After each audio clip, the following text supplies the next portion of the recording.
네, 안녕하세요. 저희는 현실이라는 포장지 속 숨겨진 공포와 환상, 독서인의 프로그램을 네. 7번 신채연, 2학년 5반 최가은. 2학년 5반 최경윤입니다. 간의 폭력성과 잔혹함, 평범해 보이는 일상이 내포하고 있는 공포와 경위를 차분하고 세밀하게 그려낸 문체의 소설입니다.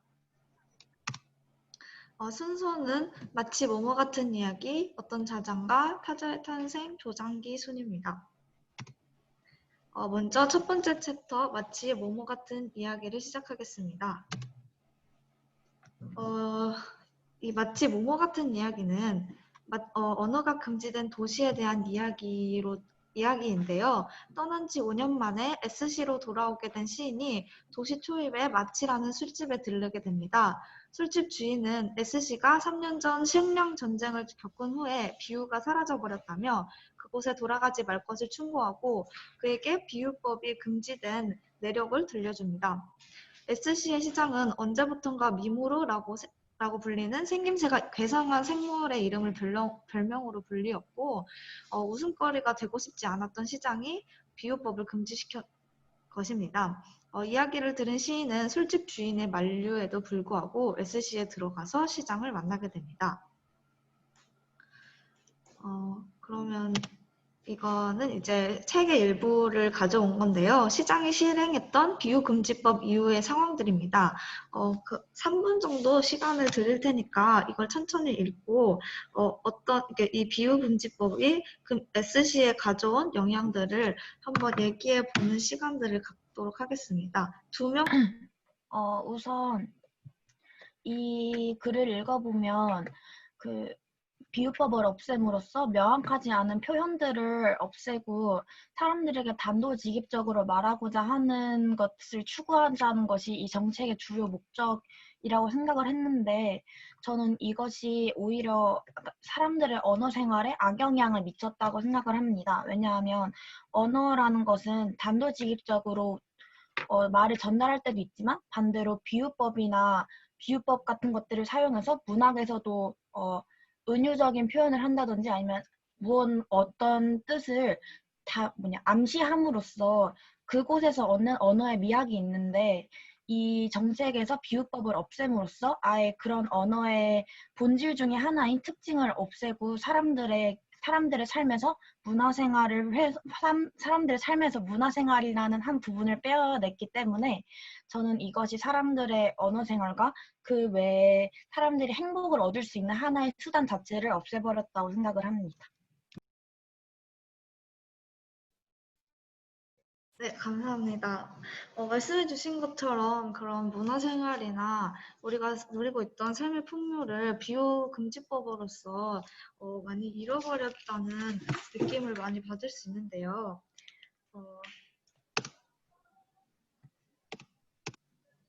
이 시인이 결국 찾아간 시장은 이때 찾아간 시간은 별명으로만이 아닌 정말 괴물 미무르가 되어 있었습니다.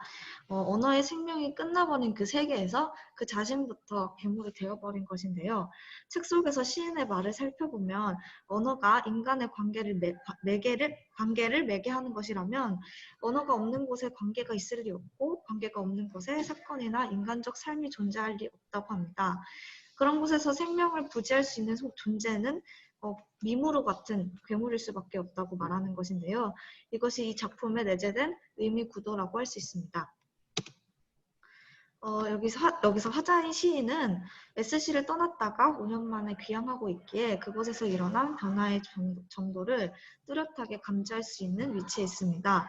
작가가 이 시점의 소유자를 시인으로 설정한 것은 언어의 층위에서 일어난 변화를 심도 있게 살피기 위한 것입니다. 또한 SC 시민들은 책 속의 내용을 보면 시장은 급속도의 경제회복을 주요 기조로 내세워 여러 정책을 펼쳤고 당장 먹고 사는 문제에 봉착한 사람들은 거기에 조금쯤 불만이 있었을지는 몰라도 눈에 띄게 토를 달진 않았습니다. 라고 합니다. 이런 것처럼 바쁘게 살아가는 일상의 무감각 속에서 삶의 풍요를 잃어가는 모습을 보여줍니다. 어, 이제 책 속을 살펴보면 두 공간의 대비적 묘사가 뚜렷하게 드러나는데요. 그 술집 마치의 안은 따스함을 간직한 인간적 공간으로 그려지고 마치의 바깥은 디스토피아적 광경으로 그려집니다. 이를 통해서 마치는 비유법적 공간의 상징으로 상상력이 소통의 차원임을 보여주고 또 이제 그 시장이 머물고 있는 그 시청은 권력자가 움츠고 있는 직설법적 공간의 상징으로 권력이 일방적 강요의 차원이라는 것을 보여줍니다. 그래서 마치 모모 같은 이야기는 비유가 금지된 도시와 비유를 마음껏 쓸 수 있는 마치라는 술집이라는 그 가상 공간의 설정을 통해서 우리가 어떤 가치들이 우리의 선 사회에 살고 있는지를 보여주고 있습니다. 마치의 공간은 여러 사물들이 이리저리 뒤섞인 곳이지만 시청은 한마디로 반듯하게 모든 것이 제자리를 찾아 구획하는 공간입니다. 이러한 뒤섞임이 바로 소통을 의미하고 그러한 반듯한 구획이 권력을 의미한다는 것입니다. 저는 이 작품을 읽으면서 저희 저번에 배웠던 그 시, 홀린 사람이라는 시가 생각이 났었는데요. 그 구경송수가 굉장히 비슷하다고 느꼈기 때문에 한번 프로 이용해서 정리해 보았습니다. 홀린 사람에서는 우매한 대중이 나타나고 마치 모모 같은 이야기에서는 그런 사람들이 생계를 위해서 일상적 무관심 속에서 살아가고 있고 또 홀린 사람에서는 선동가가 있지만 마치 모모 같은 이야기에서는 선동가가 잘 드러나지 않고 대신 원래 시인과 같은 직업을 갖고 있다가 지금은 시청에서 일하면서 어딘가 삶의 풍요를 잃어버린 듯한 시인의 친구가 나타납니다. 또 교모하고 부당한 통치를 하는 권력자가 홀린 사람에서는 그분, 마치 모모 같은 이야기에서는 시장으로 나타나고 부당한 사회의 목소리, 사회의 모습에 목소리를 내는 자는 누군가 또 시인으로 각각 나타납니다. 저는 이 작품을 읽으면서 권력의 부당함에 침묵하는 대중 또는 예술의 상업성이나 일상의 무관심, 경제적 효율성에 침몰된 사회상 등 이런 비판적인 사고를 가지고 있는 작가의 메시지를 볼 수 있었는데요. 이 작품이 바로 이러한 그 인색하고 왜골의 그 획일화된 불통의 사회를 그리고 있다고 합니다. 그럼 이제 다음으로는 가은이가 두 번째 챕터 어떤 자장가에 대해서 발표를 해보도록 하겠습니다. 어떤 자장가 발표를 시작하겠습니다. 어떤 자장가는 정돈되지 않아 엉망진창 어지럽혀진 방 안의 풍경을 묘사하면서 시작하게 됩니다. 작가는 곰돌이푸가 그려진 속옷, 휴지에 그려져 있는 크레파스 자국 등을 언급하며 한 줄의 대사 없이도 이야기의 주제를 짐작할 수 있게 합니다. 고병모 작가 특유의 문체라고도 할 수 있는 이 세세한 묘사법은 장면이 영화처럼 눈앞에 생생하게 하나하나 펼쳐지는 느낌이 들게 하여 글의 현실감을 높여줍니다. 이야기의 주인공인 여자는 다른 사람의 논문을 기필하며 사는 젊은 엄마입니다. 그녀는 스스로의 논문을 완성하겠다는 자신만의 꿈을 가지고 있지만 현실은 정작 마감 기간이 코앞으로 다가온 일조차 완성하지 못하고 있는 상태입니다. 대부분의 원인은 일하는 내내 옆에서 그녀를 방해하는 아이에게 있습니다.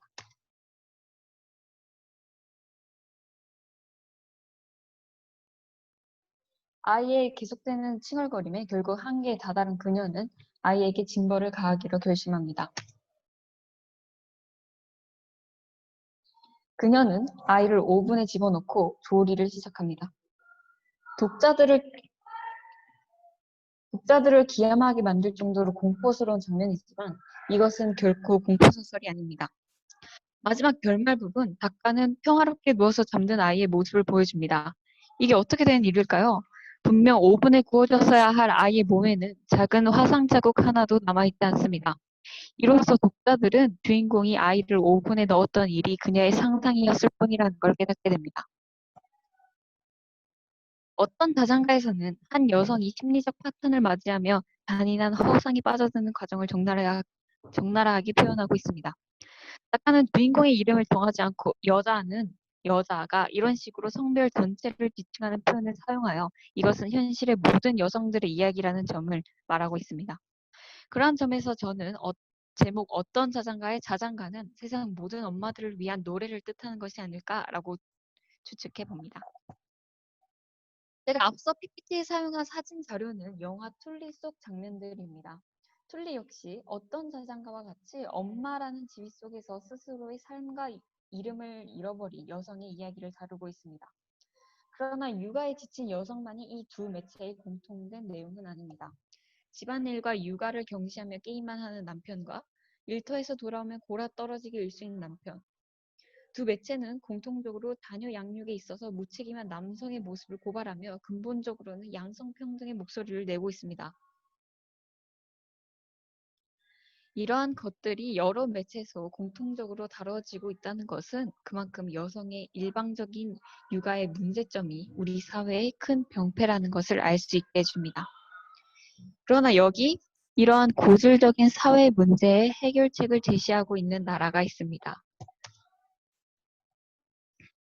바로 국제아동관리기관 세이브 더 칠드런에서 매년 발표하는 어머니 보고서에서 종합 1위를 차지한 노르웨이입니다. 노르웨이의 육아 정책은 여기 화면에 보시는 것처럼 가히 어마어마합니다. 임신 후 의료 관련 비용 전액을 무료로 지원해주며 임신으로 인한 휴직을 보상하기 위해 일하는 여성의 경우 출산 전 6개월 이상 직장에서 근무 시 급여의 100%를 출산 후 49주간 나라에서 지원해줍니다. 출산 후 3개월 내에 베이비박스를 신청하면 아기를 위한 용품 및 엄마를 위한 기본 용품을 무상으로 제공하는 제도가 존재하며 그뿐만 아니라 출산 후 사회생활 복귀를 하는 여성을 위해 부모나 베이비시터의 1년 고용 비용을 나라에서 지원해 주기도 합니다. 그러나 노르웨이의 중요한 특징은 이뿐만이 아닙니다. 노르웨이는 양성평등 증진을 위한 노력이 세계에서 가장 우위에 속한 나라입니다. 직장에서 남녀가 평등한 대우를 받는지를 감시하는 평등지위 옴부즈맨 제도를 시행하고 있으며 주요 기업 이사진의 40% 이상을 여성으로 할당하는 의무를 법제화하기도 하였습니다. 자녀 양육에 있어서의 양성평등에도 적극적이어서 아버지 육아휴직 할당제를 세계 최초로 도입하여 남편과 아내가 출산 후 의무적으로 각각 14주씩 육아휴직을 가지도록 하기도 하였습니다. 이러한 노력이 노르웨이만으로 그쳐서는 안 되는 것임이 분명합니다. 그런 의미로 준비해 보았습니다. 각자 우리 사회를 더 나아지게 할 수 있는 사회복지 정책에 관해서 생각해 보시고 한 2명에서 1명 정도 발표하는 시간을 가져보도록. 이 발표가 더 나은 사회를 만들 수 있는 계기에 조금은 기여를 했길 바라며 이만 발표를 마무리하도록 하겠습니다. 다음으로는 경륜이의 발표가 있겠습니다. 먼저 세 번째 챕터인 타자의 탄생의 줄거리에 대해 소개하도록 하겠습니다.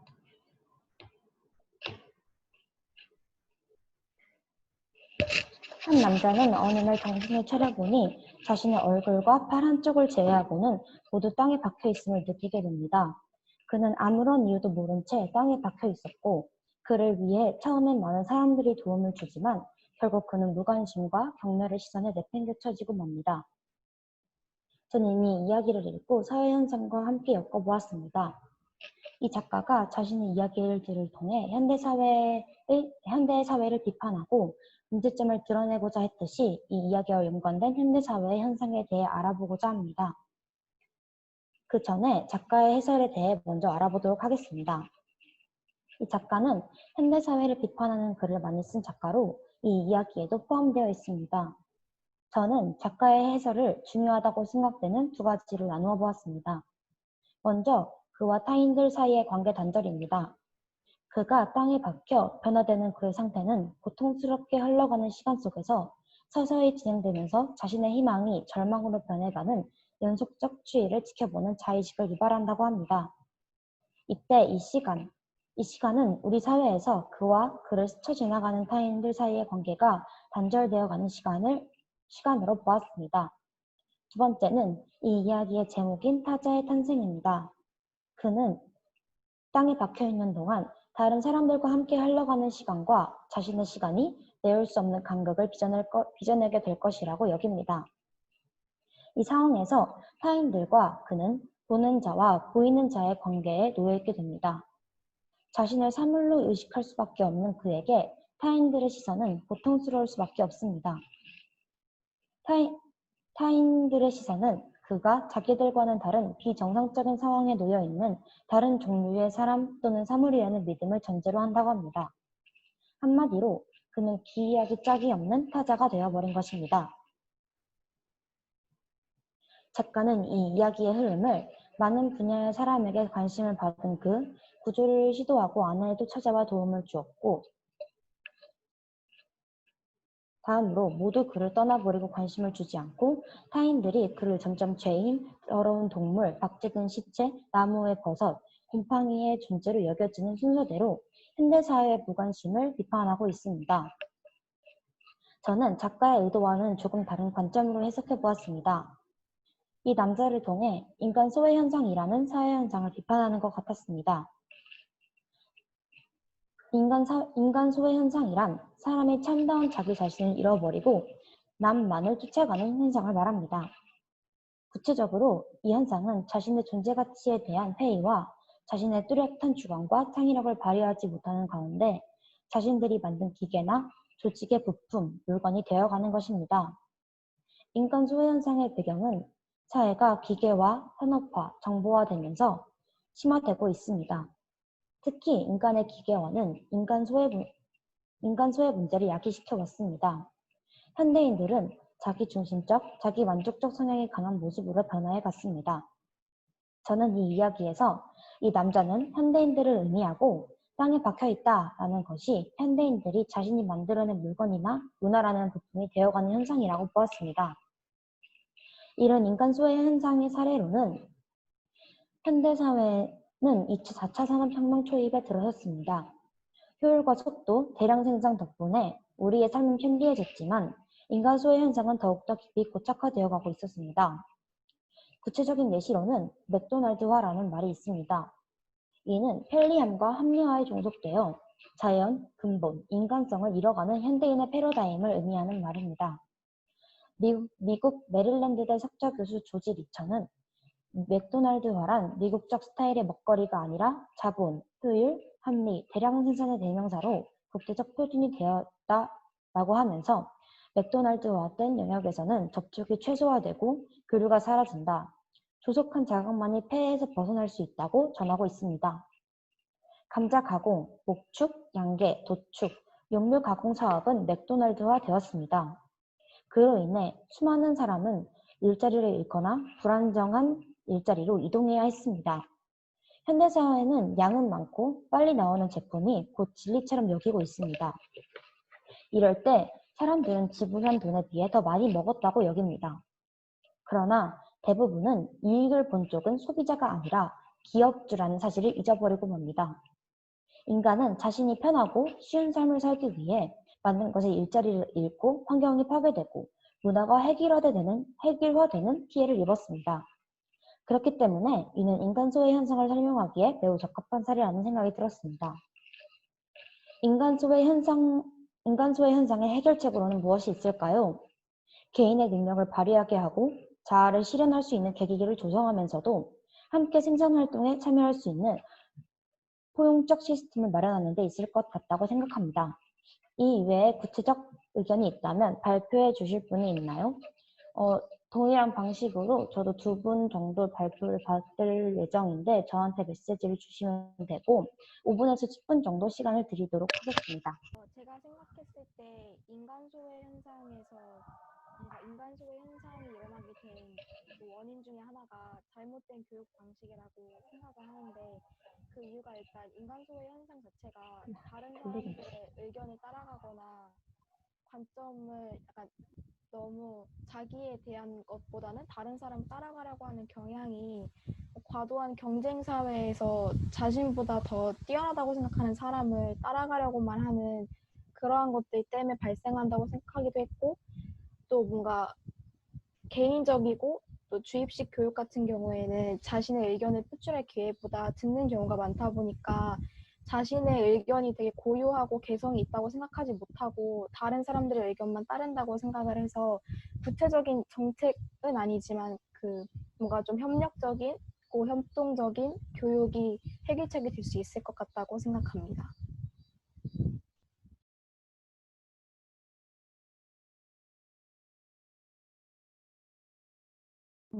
다음으로는 채연이가 마무리를 해주도록 하겠습니다.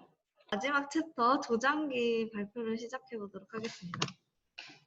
조장기는 살아있는 사람을 뜯어먹는 새떼에 관한 기이한 이야기입니다. 다양한 사람들이 새떼에게 희생되지만 공통적으로 떠오른 것은 그들이 풍겼을지도 모르는 절망의 냄새입니다. 그래서 사람들은 희망찾기 그룹 스터디를 하거나 절망물질을 지우기 위한 웃기 운동에 참여하는 진풍경들이 벌어지는데요. 이런 상황에서 학비를 벌기 위해 휴학 중인 화자는 자신의 못생긴 외모 때문에 일자리 찾기도 어려울 뿐만 아니라 어렵사리 잡은 일자리조차 자신의 기대와는 너무 동떨어졌다고 느낍니다. 게다가 이 일을 그만둬야겠다고 결심한 날, 이 두 아이, 자기가 보육교사로 일하던 그 두 아이의 어머니가 교통사고로 죽었다며 연고자가 와서 확인해야 한다는 전화를 받고 절망에 빠집니다. 때때로 그녀는 자신이 새떼를 불러오게 되는 절망의 냄새를 풍기고 있을지도 모른다고 생각하면서 두려워했지만 이제는 날아오르는 새떼를 보며 누군가의 살점을 승천하는 것이 부럽다고 중얼거리게 됩니다. 이 작품은 도처에서 절망의 냄새를 풍기는 우리 사회를 배경으로 학비를 벌기 위해 터무니없이 값싸고 힘겨운 일에 내몰릴 수 없는 한 휴학생의 절망감을 잠잠하면서도 밀도 있게 그려내고 있습니다.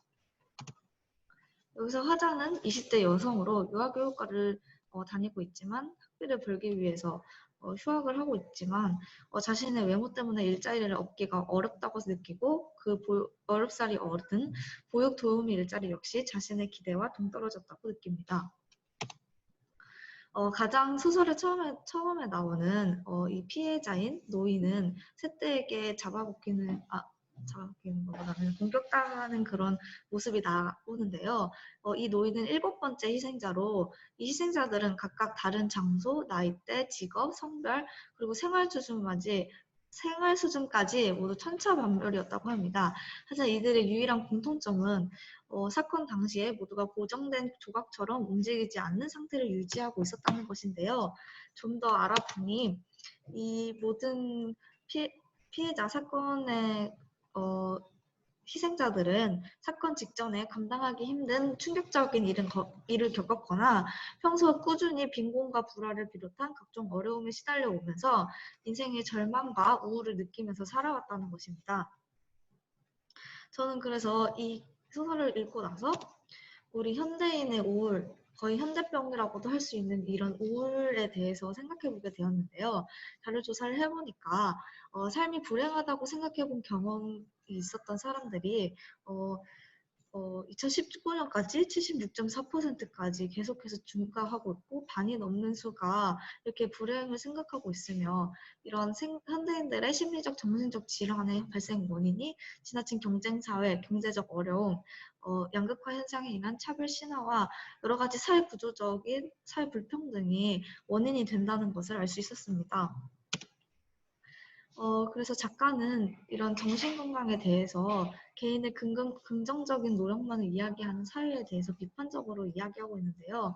이는 작가가 이 소설 속에서 긍정운동이나 이런 웃기운동 같은 운동들에 대해서 이야기하는 문체에서 드러날 그런 작가의 비판적인 메시지가 드러납니다. 그래서 결국 현대인의 우울과 절망은 사회 구조적 문제에서 오는 것이라고 말하고 있는 것입니다. 저는 이런 조장기의 이야기를 통해서 청년 실업, 현대인의 우울, 외모지상주의, 경쟁사회, 또 사회복지, 사각지대 등 여러 가지 사회 문제를 생각할 수 있었는데요. 여기까지 그렇게 해서 저희는 이 우울이 만연한 사회에서 그 근본적 원인과 우리가 가져야 할 마음가짐 또는 사회적 해결책에 대해서 생각해보는 그런 활동을 준비했습니다. 원래 추상화도 이렇게 그려보고 발표해보는 활동을 진행해보려고 했는데 일단은 지금 시간이 많이 지체된 상황이라서 이 밑에 우리의 마음가짐 또는 사회적 해결책을 생각해보는 활동을 진행하도록 하겠습니다. 발표를 하겠습니다. 저는 우울의 원인은 개인적으로 충격을 받거나 하는데 굉장히 다양하다고 생각합니다. 또 우울증이 있는 사람의 경우에는 그 우울증에 걸린 원인이 모를 정도로 천천히 우울증에 걸리기도 해서 원인이 굉장히 다양하다고 생각하는데요. 현재 사회에서는 막 우울하면 부정적인 감정을 없애고 막 긍정적인 생각만 하라는 등 슬픔 같은 감정을 없애야 한다고 주장을 하는데 저는 이런 사회적 경향을 없애야 한다고 생각합니다. 우울하고 부정적인 감정을 인정하고 받아들이는 것이 오히려 우울을 극복하는 데 도움이 될 것이라고 생각합니다. 또 정신과라고 하면 굉장히 안 좋고 정신적으로 심각한 사람이 간다는 인식이 있는데 실제로는 전혀 그렇지 않고 약한 우울증이 있는 사람도 자주 갈 수 있는 그런 곳이기 때문에 정신과는 굉장히 심각한 사람만 간다. 이런 편견도 바꿔야 한다고 생각합니다. 네, 감사합니다. 그 다음에 이제 아까 들어보니까 아까 나왔던 인간 소외 현상이나 소통의 단절 같은 것도 그 현대 사람들의 우울의 한 부분을 차지한다고 생각을 하는데, 그래서 저는 지금 가져야 할 마음가짐 중에 하나가 나만 힘든 것이 아니라 다 같이 힘드니까 다 같이 소통을 하고 화합을 해서 우울을 이겨낼 수 있다라고 생각하는 것이 좋을 것 같다고 생각합니다. 또한 최근에 그 코로나 사태로 인해서 사람들이 더욱 집 밖으로 나가지도 못하고 단절되면서 일명 코로나 블루라는 그 우울감이 요즘 사회 현상으로 나타나고 있는데, 그렇게 나 혼자 힘든 것이 아니라 다 같이 힘드니까 그것을 오히려 위안으로 삼아서 다 같이 이겨내면 좋겠다고 생각을 했습니다. 네, 발표해 주신 분들 감사드리고 그럼 마무리를 하겠습니다. 저는 이 책을 읽으면서 문학적, 어학적, 비문학적, 사회적, 그리고 심리학적 시점인 여러 가지 관점에서 이 작품과 우리의 사회를 바라볼 수 있었다고 생각하는데요. 이 작가가 현실층의 이질적인 현상을 끌어들여서 그런 절망감의 물질성을 부여하는 상상력을 자제롭게 발휘함으로써 이런 진부해 보일 수도 있지만 어쨌건 저희 사회에서 가장 문제가 되는 그런 현상들에 이런 미학적 활력을 불어넣는 그런 작품이었다고 생각합니다. 그러면 들어주셔서 감사합니다.